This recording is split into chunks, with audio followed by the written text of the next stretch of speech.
Let's see what you're saying.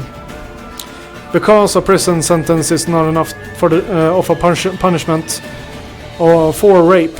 If you lay out punishments this light, then men will rape the women on purpose because they think it's worth going to prison for.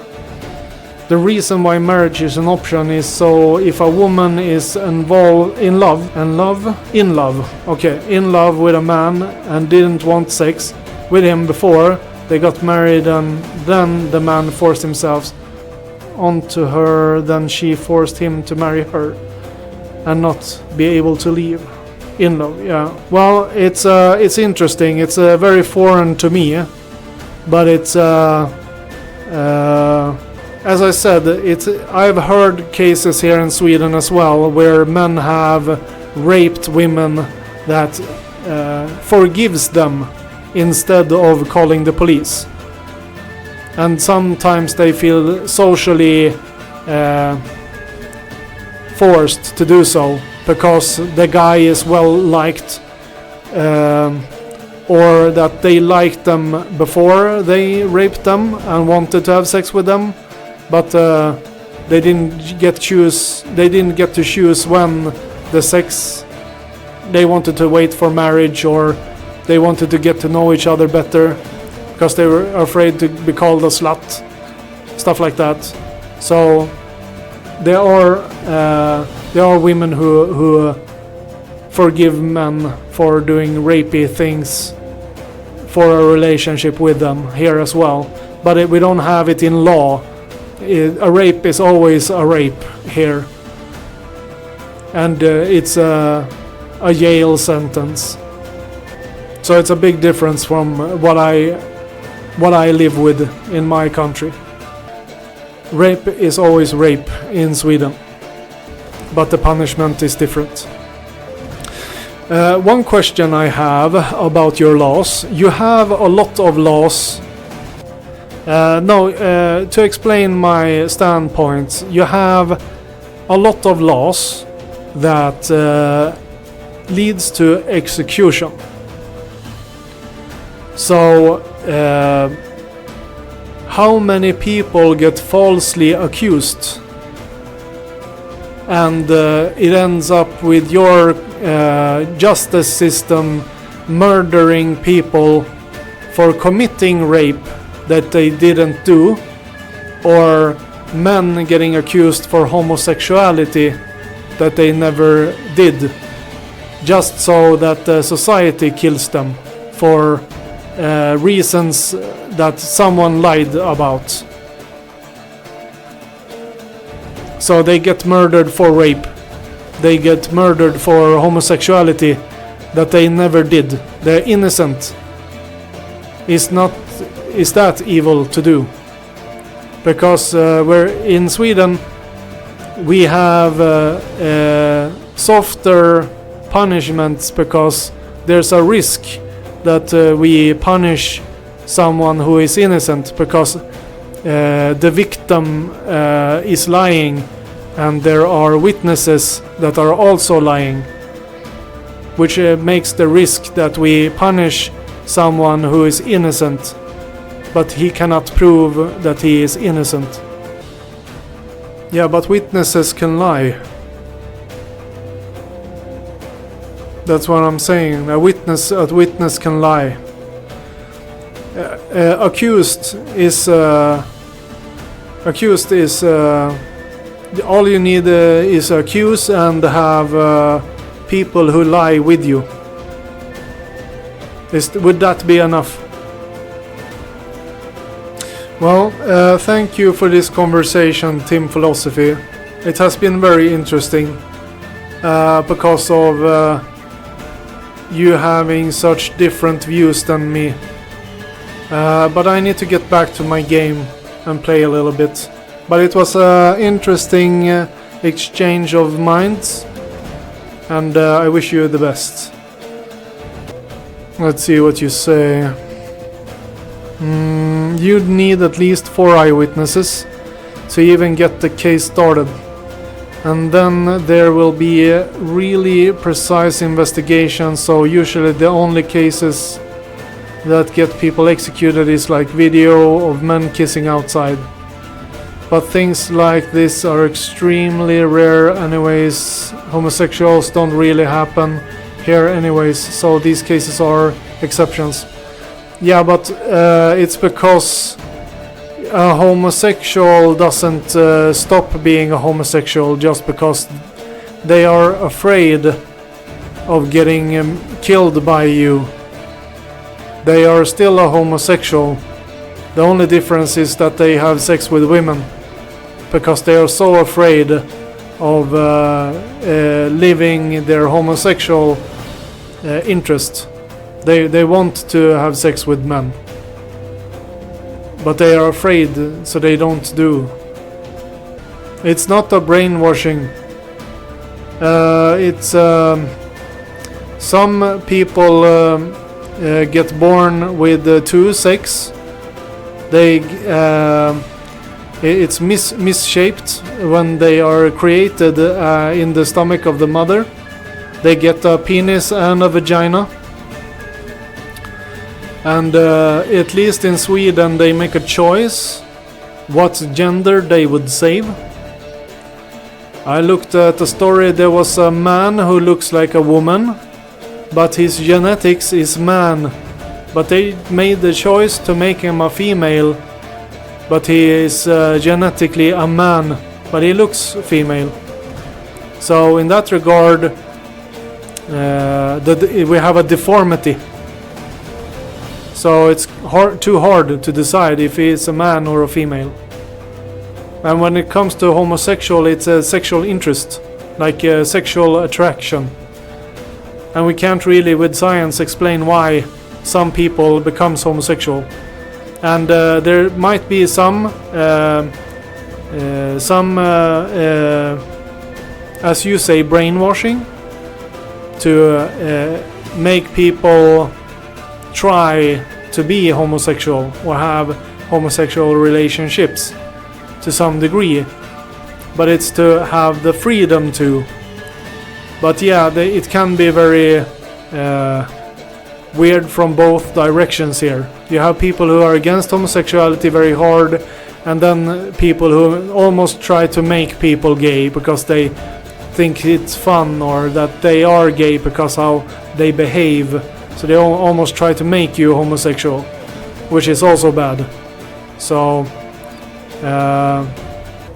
I think that there's too big of a chance that the female is lying about being raped. So sometimes what happens is that the female regrets that they had sex with you. So instead of being truthful and say that I regret I have sex with you, they go to the police and they say I was raped. So it's very easy to accuse someone of rape in Sweden, which can end with a person being convicted on lies. Sometimes they can get freed from getting put in jail because there's no evidence of rape, but they will still be hated socially because the female spread the rumor that they got raped. So that's the bad part about having freedom when it comes to sex, is that you also have the question of getting accused of crimes that you have not committed.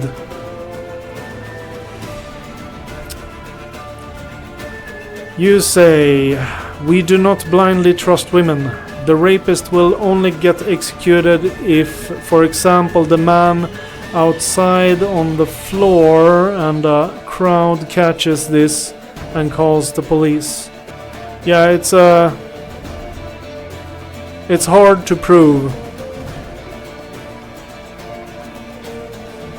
I think it's an understandable feeling that a man takes the right to sexual pleasure of a person that is not on board with the sexual act.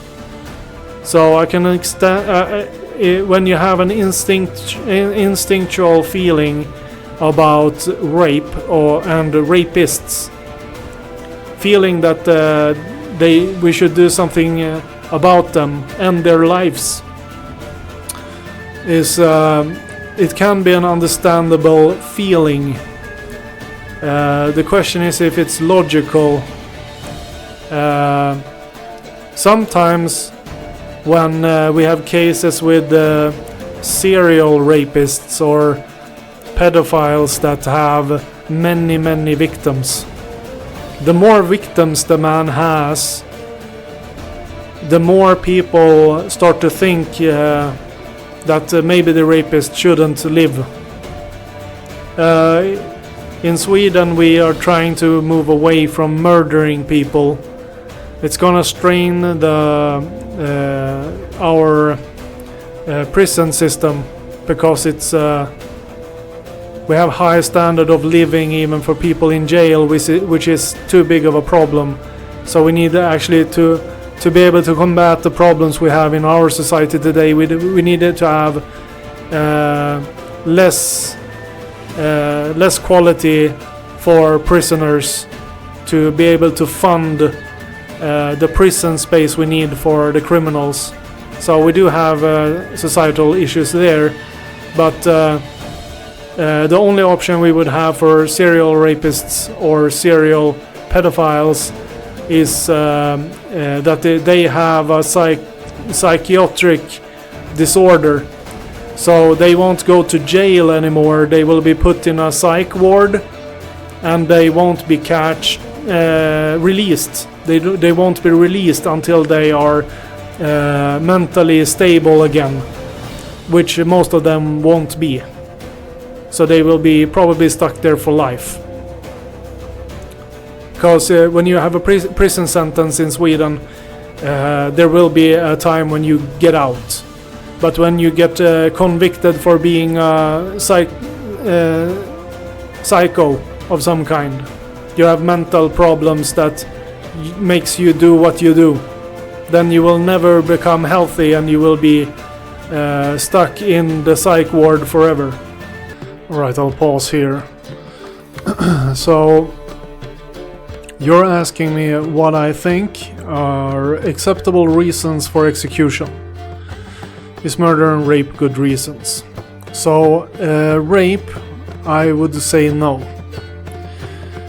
There are better punishments than rape.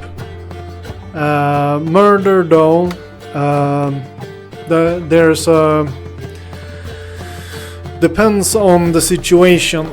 Like, why did you kill a person? So, when it comes to serial killers and stuff, like they have murdered many people for no good reason. I think they are hard to. In Sweden, our system is about rehabilitating, to rehab a person. So it's the same even for people that goes to jail. So the problem is, though, that you have people that are beyond saving, and we don't have execution as a method here. So I think that there are people who are will be unable to make them a functional part of society, and I think that it's a lot cheaper to have an execution than actually have prisons for them. But I think you need to be really sure that they are actually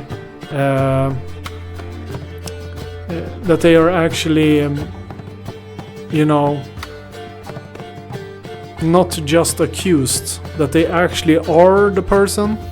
Because it would be when you have a justice system, you have always people that are getting away with the crimes they commit. And that is horrible. But I think it's even worse when a society judges a person and convicts them on false accusations.